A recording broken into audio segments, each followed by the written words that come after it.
Bonsoir à tous, bienvenue dans cette édition sur la chaîne du développement.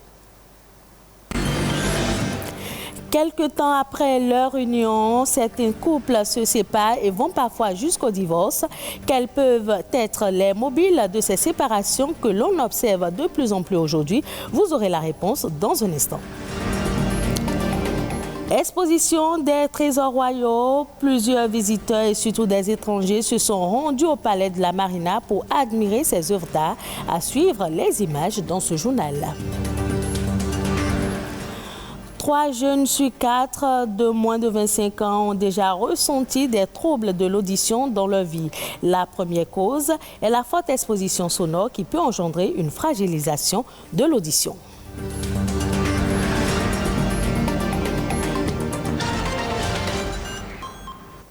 Bienvenue dans ce journal. Vivre en couple n'est pas toujours facile. Il faut un sacrifice de la part des conjoints. Malheureusement, on observe de plus en plus au sein des couples des conflits qui les poussent à se séparer. Pourquoi tant de séparations dans les couples de nos jours? Quelles peuvent en être les causes et comment faire pour ne pas arriver à cet extrême? Les réponses dans ce reportage de Rodrigue Blondoumé et Marcel Betoro.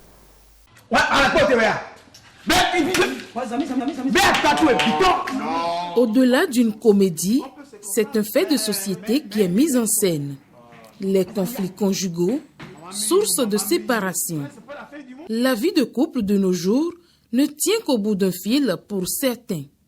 Pour d'autres, elle est considérée comme un fait banal.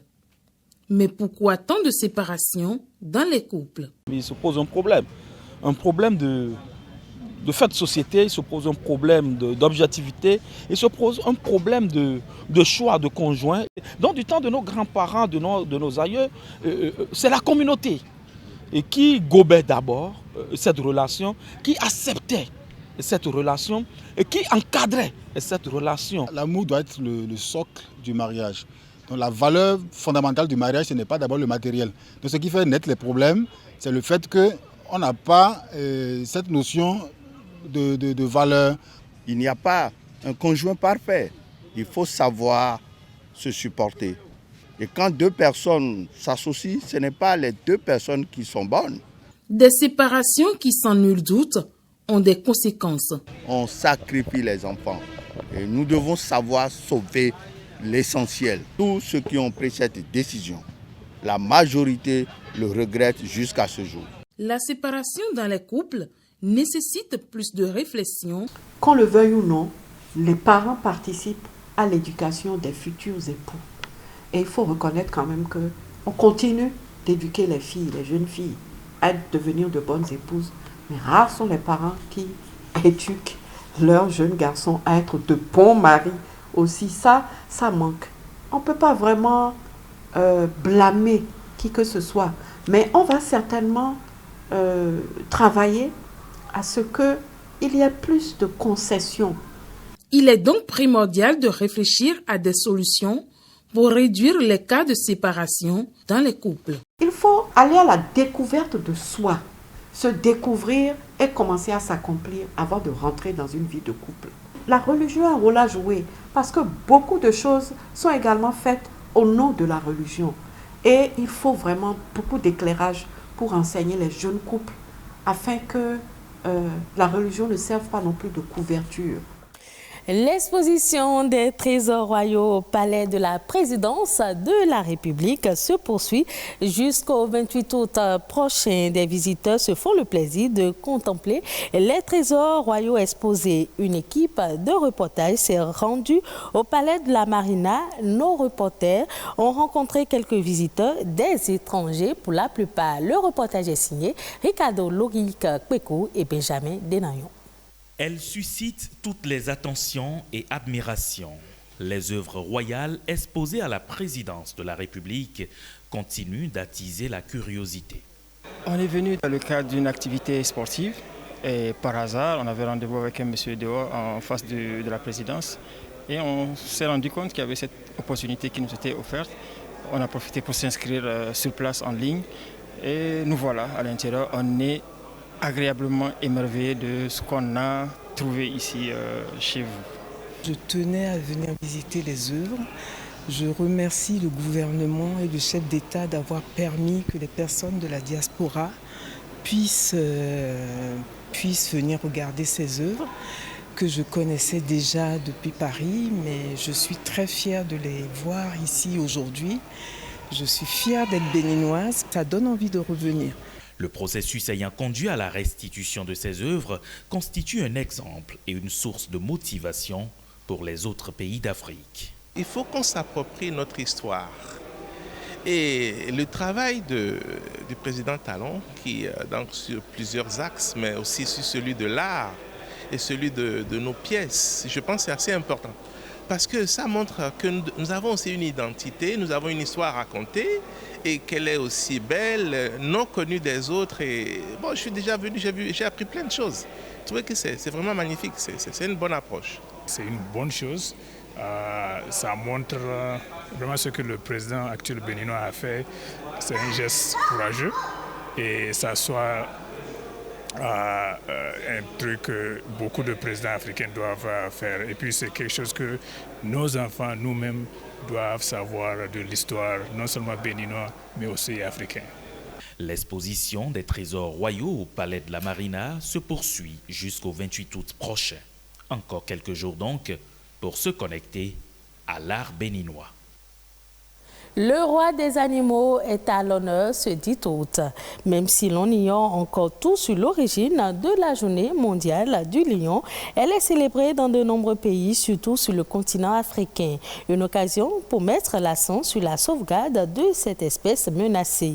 En Afrique, sa population a en effet chuté de 96% en 60 ans à cause principalement du développement des chasses au trophée. Les griffes du lion ainsi que ses dents et ses os sont prisés au marché noir. S'il y a des personnes qui naissent sourdes, il y en a d'autres qui le deviennent par imprudence, notamment à cause de certains comportements peu recommandables qui endommagent progressivement l'organe récepteur de son. Une perte d'audition qui se produit lorsqu'une partie des signaux sonores arrivant à l'oreille externe n'atteint plus le cortex cérébral. Trouble auditif, à quoi s'en tenir? Élément de réponse à travers cet élément. L'audition, c'est un ensemble de mécanismes qui aboutit à l'écoute.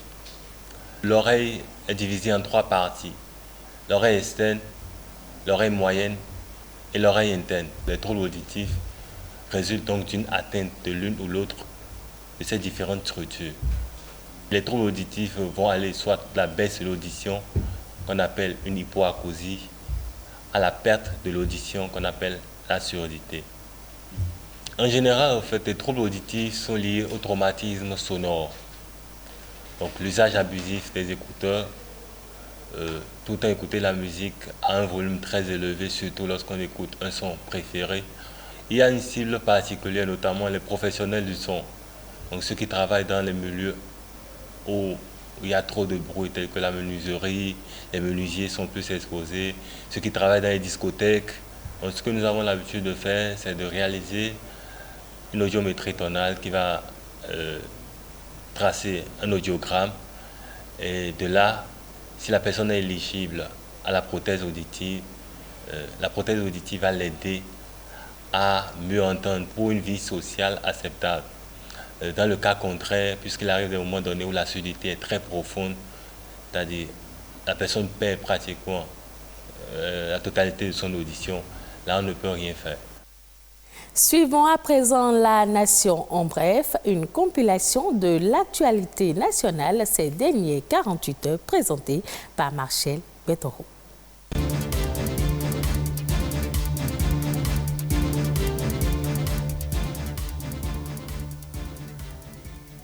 L'Office central de répression de la cybercriminalité, au CRC, alerte les internautes sur la nouvelle trouvaille des cybercriminels en matière de sextorsion.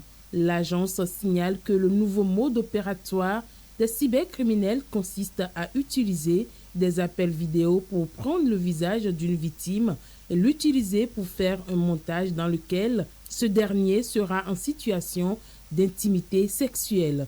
Le montage vidéo est ensuite utilisé pour faire pression et soutirer de l'argent à la victime tombée dans leur filet. C'est une information qui a été publiée par l'OCRC sur sa page Facebook.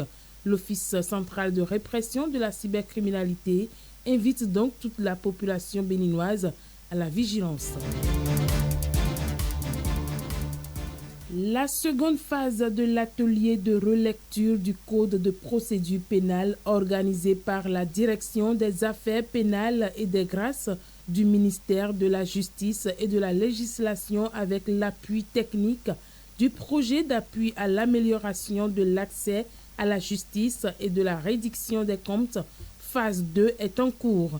Pendant 5 jours, les acteurs de la vie juridique du Bénin ainsi que les partenaires associés vont examiner, tant sur la forme que sur le fond, le document de procédure pénale qui n'est rien d'autre qu'un recueil de tests juridiques ayant pour fonction d'organiser les étapes d'une procédure pénale et de réadapter à la situation. En effet, ce document revisé va contribuer à l'amélioration de la performance et de l'efficacité du secteur de la justice sur toute l'étendue du territoire national.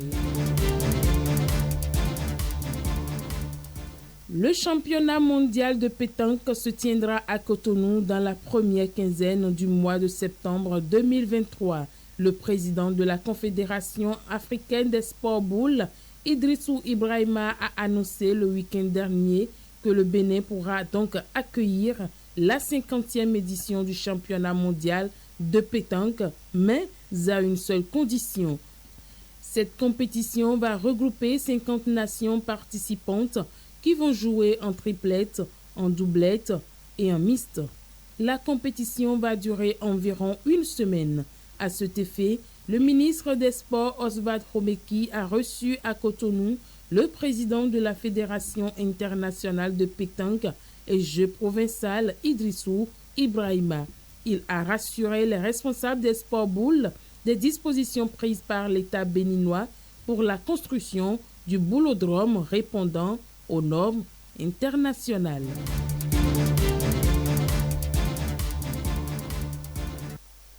Près d'1 an après sa dernière opération de levée de fonds, la fintech ghanéenne Zipay obtient 10 millions de dollars, soit environ 7 milliards de francs CFA pour étendre ses services de paiement en Afrique.